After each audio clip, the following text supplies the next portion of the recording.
உறவுகளுக்கு வணக்கம். தேர்தல் நெருங்க நெருங்க தான் நம்மளுடைய களத்தில் தேர்தலை பொறுத்த வரைக்கும் அரசியல் எதிரிகள் புதுசாக உருவாகிட்டே இருப்பாங்க. அது யதார்த்தமான ஒன்று தான். அதை நம்ம எப்போவுமே யாரையுமே குறைச்சி மதிப்பிட முடியாது. ஒரு சிறிய கட்சியாக இருந்தாலும் அவங்க வெற்றி அடையணும்னு சொல்லிட்டு அவங்களுடைய நுணுக்கமான அரசியலை செய்வாங்க. அப்படி இருக்கும்போது 60 ஆண்டு கால திராவிட அரசியல் அப்போ எந்த மாதிரியான சூழ்ச்சிகள் எல்லாம் செய்வாங்கன்னு சொல்லிட்டு நாம தெளிவாக இருக்க வேண்டியது யாருன்னு கேட்டிங்கன்னா, ஒரு கட்சியோட உறுப்பினர்கள் மட்டும் கிடையாது, அடிப்படையில் மக்களும் தான். மக்கள் தான் இதை சிந்திச்சு அடுத்த தலைமுறைக்கான ஒரு தேர்தலை சந்திக்கக்கூடிய இந்த காலகட்டத்தில் ஒரு புதிய தலைமுறைக்கே இந்த தேர்தல் ஒரு மிகப்பெரிய விதையா இருக்கு. நாங்க ஏன் அதை அப்படி சொல்றோம்னா, 60 ஆண்டு காலமாக திராவிட அரசியல்லையே எங்களுடைய முன்னோர்கள் பெரியவர்கள் எல்லாமே ஊறி போன காலகட்டத்தில் இந்த இந்த காலகட்டம் 15 ஆண்டு காலமா ஒரு தமிழ் தேசிய சித்தாந்தத்தை அண்ணன் செந்தமிழ் சீமான் அவர்கள் நாம் தமிழர் கட்சி மூலமா அரசியல்னா இதுதான் பக்குவமான அரசியல், இதுதான் நேர்மையான அரசியல், இதுதான் சரியான களம், இந்த மாதிரி அரசியலை முன்னெடுத்து ஒரு அரசு அமைந்தால் அந்த மக்களுக்கு எப்படி சொல்றதுன்னா மிகப்பெரிய பொருளாதார வலிமையை கொடுக்க முடியும். ஒவ்வொரு குடும்பத்துக்கும் பொருளாதார வலிமையை கொடுக்க முடியும். காரணம் என்னன்னு கேட்டீங்கன்னா, இன்றைய காலகட்டத்தில் ஒரு கல்வியா இருக்கட்டும், மருத்துவமா இருக்கட்டும், குடிநீரா இருக்கட்டும், ஒரு மக்களுக்கு தேவையான அத்தியாவசியம் எல்லாமே இலவசம் என்றது ஒரு பாயிண்ட் ஆஃப் வியூ வரைக்கும் தான் அந்த இலவசம் இருக்கும். ஒரு எல்லை வரைக்கும் தான் அந்த இலவசம் இருக்கும். அதை தாண்டி இலவசத்தை நம்ம அந்த விஷயத்துல கல்வியிலேயோ இல்ல மருத்துவத்திலேயோ இல்ல நம்ம குடிக்கும் குடிநீர்லயோ நம்ம எதிர்பார்த்தா அது கிடைக்காது. ஆனா இந்த அரசு இதை நமக்கு இறுதி வரை கொடுக்கணும். ஒரு கல்வி ஒரு மாணவன் முடித்து அவன் வேலைக்கு போற வரைக்கும் அவனுக்கான கல்வியை உத்தரவாதத்தோடு அவனுடைய சிறந்த கல்வியை அவன் முழுமையா படிச்சு முடிக்கிற வரைக்கும் இந்த கல்வி இந்த அரசு கொடுக்கணும். ஆனா அப்படி இந்த அரசு கொடுக்குதான்னு கேட்டீங்கன்னா கிடையவே கிடையாது. ஏன்னா ஒரு 10ஆம் வகுப்பு நம்ம படிக்கிறோம், 12ஆம் வகுப்பு வரைக்கும் அரசு கல்லூரி அரசு பள்ளிக்கூடம் கிடைக்கும்னு வச்சுக்கோங்களேன். ஒரு கல்லூரி நம்ம அரசு கல்லூரி போனோம்னு சொல்லிட்டு நம்ம கல்லூரியை தேடி போகும்போது நம்மளுக்கு அந்த கல்லூரி கிடைக்குமா கிடைக்காது, நம்ம தனியார் கல்லூரிக்கு போற சூழல் உருவாகும். இது எப்பவுமே நடந்துகிட்டு இருக்கிற ஒரு விஷயமா தான் இருக்கு. இதெல்லாம் இலவசமா இருந்ததுன்னா இந்த கல்லூரிக்கு கொடுக்கக்கூடிய நம்மளுடைய கல்வி கட்டணங்கள் இல்ல நம்ம மருத்துவத்துக்கு படிக்கக்கூடிய கல்வி கட்டணங்கள் இதெல்லாமே அரசே கொடுத்ததுன்னா நமக்கு மிகப்பெரிய பொருளாதார வலிமை நம்மளுக்கு தானாவே இருக்கும். ஆனா பல பேருடைய லட்சியமா பாத்தீங்கன்னா ஒரு மருத்துவரா படிக்கணும்னு நினைப்பாங்க. அதுக்கு தனியார்ல பாத்தீங்கன்னா கோடிக்கணக்கில் கொடுக்குற சூழல் இருக்கு. இதைதான் நாம் தமிழர் அரசு முழுமையாகவே தமிழக அரசின் கையில் இதை வச்சுக்கணும்னு விருப்பப்படுது. அப்படி இருக்கும்போது மக்களுக்கு தானாகவே பொருளாதார வலிமை வரும். இதன் அடிப்படையில கொண்டுதான் இந்த நாம் தமிழர் அரசு வரணும். அடுத்த தலைமுறைக்கு இது ஒரு முக்கியமான ஒரு கடமை. இன்னைக்கு இருக்கிற ஜென்ரேஷன் மட்டும் இல்ல, இதுக்கு முன்னாடி எங்க முன்னோர்கள் செய்த பிழையை அவங்க மாத்திக்கணும்.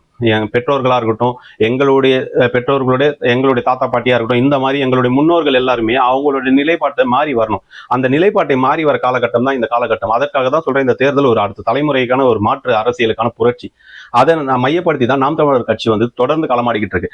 இதை எப்படிதான் சிதைக்கக்கூடிய வேலையை பார்த்தீங்கன்னா திராவிட அரசுகள் 60 ஆண்டு கால திராவிட அரசுகள் தொடர்ந்து செஞ்சுக்கிட்டு தான் இருக்கு. அது கடந்த 21 தேர்தலா இருக்கட்டும், 24 தேர்தலா இருக்கட்டும், நாடாளுமன்ற சட்டமன்ற தேர்தல் எல்லா தேர்தலிலும் கடினமா திராவிட அரசுகள் பல சூழ்ச்சிகளை பண்ணி தமிழ் தேசிய அரசு கட்சி வளராம இருக்கிறது என்னென்ன செய்ய முடியுமோ பல சூழ்ச்சிகளை செய்தது. அப்படி சூழ்ச்சி செய்யப்பட்டதுதான் 21 தேர்தலில் ஐயா கமலஹாசன் அவர்களே ஒரு திரை பிம்பத்தை கொண்டு ஒரு சிந்தனை மக்கள் கிட்ட இருக்கும். ஒரு புதிதாக ஒரு கட்சிக்கு வாய்ப்பு கொடுக்கலாம் அப்படின்ற ஒரு சிந்தனை மக்கள் கிட்ட எப்பவுமே இருக்கும் ஒவ்வொரு தேர்தலுக்கும். அப்படி ஒரு சிந்தனை வரும் காலகட்டத்தில் தான் கமலஹாசன் ஐயா வந்தாரு. அவர் அவருடைய பாணியில காணொலிகளை போட்டு வாக்கு சேகரிக்கிறது, டார்ச் லைட்டை உடைக்கிறது, டிவியை உடைக்கிறதுன்னு சொல்லிட்டு மக்கள் கிட்ட அந்த திரை கவர்ச்சியை தொடர்ந்து காட்டிக்கிட்டே இருந்தார். இது மக்கள் கிட்ட ஒரு மிகப்பெரிய ஒரு எழுச்சி மாதிரியே தெரிஞ்சது. இவர் வந்தா செய்வார். ஆனா அதிகபட்சமா அவர் எத்தனை வாக்கு சதவீதம் வாங்கினார்னா ஒரு 5% வாக்குக்குள்ளதான் வாங்கினாரு. ஆனா அந்த 5% வாக்குகள் அன்றைய காலகட்டத்துல நாம் தமிழர் கட்சிக்கு கிடைத்திருந்தால் அன்றே கிட்டத்தட்ட ஒரு 10 சட்டமன்ற உறுப்பினர்கள் சட்டமன்றத்துல போயிருப்பாங்க. இன்னைக்கு ஒரு மாற்று அரசியலுக்கான ஒரு புரட்சியே வெடிச்சிருக்கும். அதுதான் நடந்திருக்கும். அந்த மாதிரி ஒரு 10 சட்டமன்ற உறுப்பினர்கள் கூட வந்துடக்கூடாது அப்படின்ற காலகட்டத்துல அதுதான் கமலஹாசன் ஐயா வச்சு திராவிட கட்சிகள் ஒரு சூழ்ச்சியை செஞ்சது.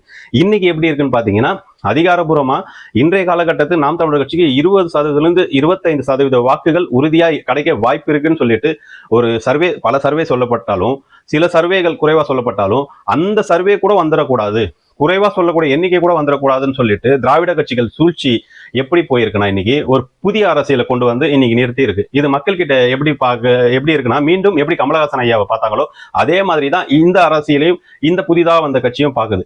நாம அதை தான் இந்த மக்களுக்கு சொல்றோம். ஒரு முறை தான் நம்ம அடிபட முடியும், திரும்ப திரும்ப அடிபட்டுக்கிட்டே இருக்க முடியாது.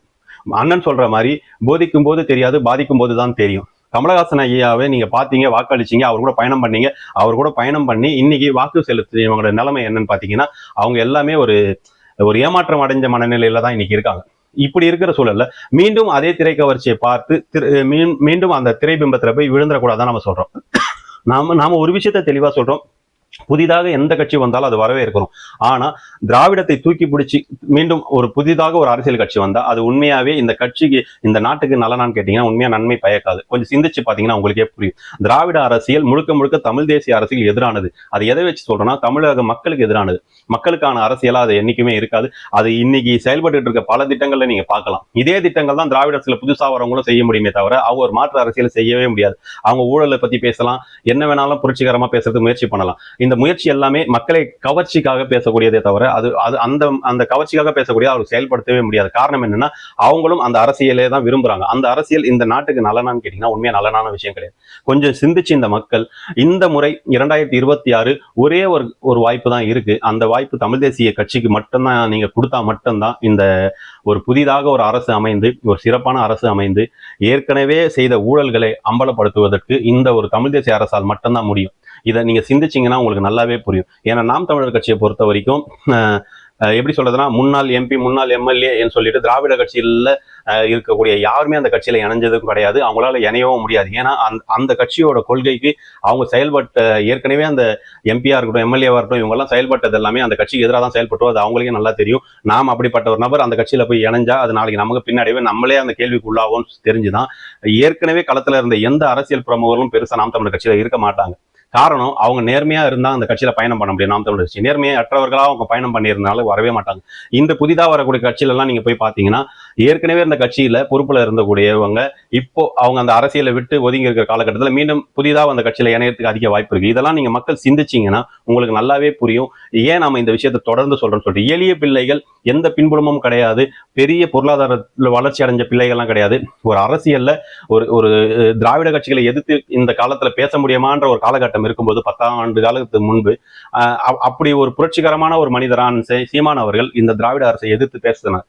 அதுக்கப்புறம் தான் இளைஞர்கள் அவரோட கைகோர்த்து நின்னாங்க. ஏன்னா இந்த காலகட்டம் பாத்தீங்கன்னா திராவிட அரசியல்லாம் கலைஞர் ஜெயலலிதா அவர்கள் இருக்கும்போது யாருமே எதிர்த்து பேசவே முடியாது. இது நீங்க நல்லா கொஞ்சம் சிந்திக்கணும். ஏன்னா மாபெரும் தலைவர்கள் கலைஞரா இருக்கட்டும், அம்மையார் ஜெயலலிதா இருக்கட்டும், ஐயா விஜயகாந்த் அவர்களா இருக்கட்டும், இவங்க எல்லாமே அரசியல்ல அதிகாரத்தில் இருந்தாங்க. விஜயகாந்த் அவர்கள் எதிர்கட்சி தலைவராக கூட கொஞ்ச நாள் உட்கார்ந்தார். இந்த காலகட்டத்துல தான் அண்ணன் செந்தமிழ் சீமான் அவர்கள் இவங்களெல்லாம் எதிர்த்து அரசியல் செய்தார். இவ்வளவு பெரிய மாபெரும் தலைவர்களை எதிர்த்து ஒரு அரசியல் கட்சி செய்து இன்று ஒரு அடையாளத்தோடு இன்று ஒரு தமிழ் தேசிய சிந்தனையோடு மக்கள் ஆதரவு கொடுக்கிற நிலையில ஒரு கட்சி எப்படி ஓங்கி நிற்கிறது, தலை ஓங்கி நிற்கிறது. ஆனா அந்த கட்சியை எப்படின்னா அப்புறப்படுத்தலாம்னு சொல்லிட்டு மீண்டும் திராவிட கட்சிகள் ஒரு திரை கவர்ச்சியை கொண்டு வராங்க. இதை நீங்க சிந்திச்சீங்கன்னா நாம சொல்ற அந்த விஷயம் அதோட உள்கரு உங்களுக்கு உண்மையா புரியும். இது மக்கள் சிந்திக்காம இருக்கிறதுக்கு தான் தொடர்ந்து இந்த படத்தை சார்ந்து ஒரு பட வெளியீட்டு விழா, பாடல் வெளியீட்டு விழா, எந்த நேரமும் பாத்தீங்கன்னா ஒரு திரை கவர்ச்சியிலே மக்களை வச்சுக்கிட்டு இளைஞர்களை ஒரு திரை பிம்பத்திலே வச்சுக்கிட்டு தலைவர் தளபதினு சொல்லிட்டு அவங்களுடைய மூளை முழங்கும் நிலைக்கு கொண்டு வந்து நிறுத்தி இருக்கு. இதுதான் உண்மையும் கூட. இப்போ ஒரு ஆர்ப்பாட்டம் நடக்குது, ஒரு போராட்டம் நடக்குதுன்னா ஒரு ஆர்ப்பாட்டம் நடக்கிற இடத்துல எந்த ஒரு கட்சியிலும் கூத்து கும்மாலம் பாட்டுக்கு எல்லாம் டான்ஸ் எல்லாம் ஆடவே மாட்டாங்க. அது திராவிட கட்சிகளா கூட இருந்தா ஒரு ஆர்ப்பாட்டம் நடக்கிற இடத்துல கண்டிப்பா அதை செய்ய மாட்டாங்க. வேற என்ன தேர்தல் பரப்புரையா இருக்கட்டும், திராவிட கட்சிகள் தொடர்ந்து அந்த இழிவான மேடை கலாச்சாரத்துல நடனமாட வச்சு அங்க கூட்டத்தை சேர்க்கிறது ஒரு அவங்களுடைய பாணியை செய்வாங்க. அது நமக்கு தெரியும். ஆனா தமிழ் தேசிய அரசியல்ல நாம் தமிழர் கட்சி ஒருபோதும் கூட்டத்தை சேர்க்கிறதுக்காக கவர்ச்சி நடனங்களை ஒருபோதும் செய்ய மாட்டாங்க. ஆனா நேற்று 2 நாட்கள் முன்னாடி பாத்தீங்கன்னா தமிழக வெற்றிகளும் ஒரு ஆர்ப்பாட்டம் செய்யறாங்க எஸ்ஐஆர் சார்ந்து. அந்த ஆர்ப்பாட்டத்துல பெண் தாய்மார்கள் தோழிகள் எல்லாம் பாத்தீங்கன்னா விஜய் அவர்கள் பாட்டு போட்டு டான்ஸ் ஆடிட்டு இருக்காங்க. இது உண்மையாவே பக்குவப்பட்ட அரசியலா கேட்டீங்கன்னா உண்மையா பக்குவப்பட்ட அரசியல் கிடையாது. மக்கள் சிந்திக்க ஆரம்பிப்பாங்க. கொஞ்சம் நீங்க சிந்திச்சு பார்க்கணும். கடந்த 2 மாதங்களுக்கு முன்பு ஒரு மிகப்பெரிய இழப்பு உங்கள் கட்சி உறவுகள் சார்ந்து இத்தனை இழப்புகள் நாங்கள் இன்னும் துயரத்திலிருந்து வெளியே வரேன்னு சொல்ற இந்த தமிழக வெற்றிகள உறவுகள் அதை மறந்து கடந்து உங்களால எப்படி அந்த பாட்டு போட்டு அங்கெல்லாம் டான்ஸ் ஆட முடியுது, அந்த ஆட்டம் போட முடியுதுன்னு நமக்கு தெரியல. ஒரு இழப்பு, அதுவும் சாதாரண இழப்புன்னு சொல்ல முடியாது, மிகப்பெரிய இழப்பு. அந்த இழப்பை எப்படி கடந்து வந்தீங்கன்னு நமக்கு தெரியல. இன்னும் கூட நாங்களாம் அந்த சிந்தனை சில நேரத்துல வரும். எதனா ஒரு விஷயம் நமக்கு தெரிஞ்ச விஷயங்கள்லாம் பக்கத்துல நடந்ததுன்னா அந்த ஞாபகம் வரும். அந்த ஞாபகத்தினாலே நமக்கு கொஞ்சம் மன வருத்தமா இருக்கும். இப்படி இந்த மாதிரி ஒன்று நடந்துச்சு அப்படின்ற மன வருத்தத்தோட தான் நாங்க இருக்கிறோம் சில நேரத்துல. இருந்தாலும் நாங்க அதை வெளிப்படுத்துறது இல்லை. ஆனா அதை சார்ந்து எதனால் அந்த விபத்து நடந்ததோ அந்த கட்சி உறவுகளை அதை மறந்து நீங்க ஆட்டம் பாட்டம் கூத்துலாம் அடிச்சீங்கன்னா உண்மையாவே அந்த உங்க கட்சிக்கு தான் பின்னடைவு. நீங்க பக்குவப்படணும், நீங்க சிந்திக்கணும். நீங்க சிந்திச்சீங்கன்னா தானாகவே எந்த கட்சிக்கு நீங்க ஆதரவா நிக்கணும்ன்ற அந்த சிந்தனை வந்துடும். நீங்க இன்னும் அந்த திரை கவர்ச்சி, அந்த நடனம் ஆடுறது, இந்த மனநிலையிலேயே இருந்தீங்கன்னா நீங்க எப்படி அரசியலை சிந்திப்பீங்க? அரசியலை தயவு செஞ்சு சொல்ற தமிழக வெற்றிக்கழக உறவுகள் நீங்க சிந்திச்சு பாருங்க. சிந்திக்கும் போது நாம் தமிழர் கட்சி பேசுற பல விஷயங்களை நீங்க சிந்திக்கும் போது நாங்க சொல்ற விஷயம் சரியா இல்லையான்றது நீங்க சிந்திக்க ஆரம்பிச்சிருவீங்க. நாம அதை தான் சொல்றோம். நீங்க இன்னும் பக்குவப்படணும், பக்குவப்பட்டு சிந்திக்கணும்னு தான் நாங்க சொல்றோம். இந்த தேர்தல் 26 தேர்தல் நெருங்குற வரைக்கும் எல்லாரும் சிந்திக்கணும்னு தான் சொல்லுவோம். சிந்திக்கும் போது உங்கள் தலைமை செய்யற தவறுகள் அது எல்லாத்தையுமே உங்களுக்கு தானாகவே தெரிஞ்சதுக்கு அப்புறம் நீங்க யாருக்கு வாக்களிக்கணும்ன்ற அந்த உறுதியான நிலைக்கு நீங்க வந்துருவீங்க. அது எங்களுக்கு அந்த நம்பிக்கை இருக்கு. ஏன்னா தமிழ் தேசியம் நாங்க அதை தான் நம்பிக்கொண்டு இருக்கிறோம். உன்னுடைய வாக்கு செலுத்த போகும்பொழுது நீ இழந்தவையை, நீ இழந்து கொண்டு இருக்கிறவை, இதை எல்லாத்தையுமே நீ சிந்திக்க ஆரம்பிச்சனா கண்டிப்பா அது நாம் தமிழர் கட்சிக்கு தான் வரும். இந்த உறவுகள், கட்சி உறவுகள் மக்கள் கிட்ட ஒரு சில சிந்தனை இருக்கு. புதிதா வர கட்சிக்கு தான் நம்ம வாக்களிக்கணும் அப்படின்ற சிந்தனையில மக்கள் நிறைய பேர் இருக்காங்க. பெரியவங்க நிறைய பேர் இதை பேசுறாங்க. நான் இதை பார்த்துக்கிட்டு இருக்கேன். நாம் தமிழர் கட்சி உறவுகள் தயவு செஞ்சு அவங்க கிட்ட போங்க. புதிதாக வந்திருக்க கட்சி நாம் தமிழர் கட்சி. அதுக்கு முன்ன வந்த கட்சி இதுவரை அதிகாரத்தில் வரவில்லை. நாங்கள் செய்தது இவ்வளவு இருக்கிறது எடுத்து சொல்லி அவங்களுக்கு புரிய வைங்க. ஏன்னா சில தவறான காணொலிகள் பரப்பப்பட்டு நாம் தமிழர் கட்சியை இழிவுபடுத்திட்டு இருக்காங்க. அதை எல்லாமே சரி செய்யறதுக்கு நாம தான் களத்துல நிக்கணும். நாம களத்துல நிக்கலன்னா நம்மளுடைய பலத்தை நாம என்னைக்குமே காட்ட முடியாது. பலவீனமா நிக்க வேண்டிய சூழல் உருவாகும். அதனால நம்முடைய களத்துல ஒவ்வொருவரும் நாம நம்ம கட்சிக்காக தொடர்ந்து பேசணும். மக்கள் கிட்ட நம்ம மீது அதிருப்தி இருந்தா அந்த அதிருப்தி தவறானது, அது போலியா கட்டமைக்கப்பட்டதுன்றதை அவங்க கிட்ட எடுத்து சொல்லி நம்மளுடைய கட்சிக்கான வலிமையை நாம சேர்க்கணும். இது நாம் தமிழர் கட்சி ஒவ்வொருவரும் இதை நம்ம தொடர்ந்து செய்யணும். வெறும் சில போராட்டம் ஆர்ப்பாட்டம் மட்டும் நம்ம போறது மட்டும் கடமையா நின்றுடாம ஒவ்வொரு நாளும் களத்துல இருக்கிற மக்கள்கிட்ட போயிட்டு வாக்கு சேகரிக்கிற வேலையை நம்ம இனிமே தொடர்ந்து செஞ்சுதான் ஆகணும். இந்த 6 மாத காலங்களில் இதை தொடர்ந்து செஞ்சா மட்டும்தான் கட்சி வலிமை பெறும். என்னுடைய நோக்கம் ஒன்றுதான், வாக்கு அரசியல்ல நாம் தமிழர் கட்சி வாக்கு அதிகமா பெறணும். இந்த முறை எப்படி சொல்றதுன்னா 8% வாக்குகள் 3 மடங்காக பெற்றால் மட்டுமே தான் நாம் தமிழர் கட்சி அரியானையில உட்காருன்றது உறுதியா இருக்கிறேன். அதன் அடிப்படையில தான் இதை தொடர்ந்து பேசுறேன். சிலருக்கு நம்ம பேசுறது எண்ணமா இருக்கலாம். ஆனா வழிகளோட நாங்க பேசுறோம். 15 ஆண்டு காலம் காலத்துல இந்த மக்களுக்காக நாங்க தொடர்ந்து நிக்கிறோம். திரை கவர்ச்சியில பார்த்து நம்ம ஏமாந்துடக்கூடாதுன்றதுல இந்த மக்களுக்கு எடுத்து சொல்லிக்கிட்டு இருக்கிறோம். யார் வேணாலும் அரசியலுக்கு வரலாம், அதுல எந்த மாற்று கருத்தும் கிடையாது. ஆனா வந்த உடனே அதிகாரத்தை கைப்பற்றலாம் நினைக்கிறது தான் அது தவறானது. அது தவறான ஒரு கட்டமைப்புல கொண்டு போய் விடும். ஏன்னா அரசியல் பக்குவப்படாம ஒருத்தர்கிட்ட நம்ம அதிகாரத்தை கொடுத்துட்டு நாம மீண்டும் மிகப்பெரிய பின்னடைவை சந்திக்க முடியாது. 10 ஆண்டு காலம் அரசியல் காலத்துல இருந்துட்டு அவர்கிட்ட அதிகாரத்தை கொடுக்கறதுல கூட நம்மளுக்கு மாற்று கருத்து கிடையாது. வந்த உடனே அதிகாரத்தை கையில கொடுத்தா அந்த ஒரு நபரால மட்டும் அந்த அதிகாரத்தை கண்டிப்பா கொண்டு போக முடியாது. ஏன்னா நம்ம அதை தெளிவா கரூர் சம்பவத்திலே பார்த்துடும். ஒரு இழப்பு நடந்தா அதை எப்படி சமாளிக்கணும்ன்றது ஒரு தலைமை பண்புக்குன்னு ஒண்ணு இருக்கு. ஒட்டுமொத்தமா அங்க இருந்து எல்லாருமே அப்புறப்பட்டு போயிட்டாங்கன்னா நாளைக்கு அரசியல்ல மிகப்பெரிய வீழ்ச்சி வரலாம். அதிகாரத்துல இருக்கும்போது மிகப்பெரிய பாதிப்பை சந்திக்கலாம். அப்பெல்லாமே இதே மாதிரி சூழல் உருவாச்சா மக்களுக்கு பாதுகாப்பு இருக்காது. அதன் அடிப்படையில தான் சொல்றோம், நாம் தமிழர் கட்சி 15 ஆண்டு காலமாக இந்த களத்துல நிக்குது. அந்த கட்சிக்கு உங்களுடைய வாக்குகளை செலுத்துங்க. மக்கள் கொஞ்சம் சிந்திங்க. இந்த நாம் தமிழர் கட்சியை பொறுத்த வரைக்கும் மக்களுக்கான அரசியல் மட்டும் செய்யல, அனைத்து உயிர்களுக்குமான அரசியலை செஞ்சுக்கிட்டு இருக்கிறோம். அதனாலதான் பல்வேறு மாநாடுகளை எடுத்து இந்த மக்களுக்கு விழிப்புணர்வு கொடுத்துட்டு இருக்கிறோம். எல்லா மாநாடுகளுடைய காணொலிகள் பல்வேறு தளத்துல இருக்கு. இதெல்லாம் போய் பாருங்க. எதற்காக இதெல்லாம் பண்ணப்பட்டிருக்கு? இந்த தண்ணீர் மாநாடு, மரங்களின் மாநாடு, மலை மாநாடு, கடல் அம்மா மாநாடு, இப்படி எல்லாம் வந்துட்டு பல்வேறு மாநாடுகள் செய்திருக்கு.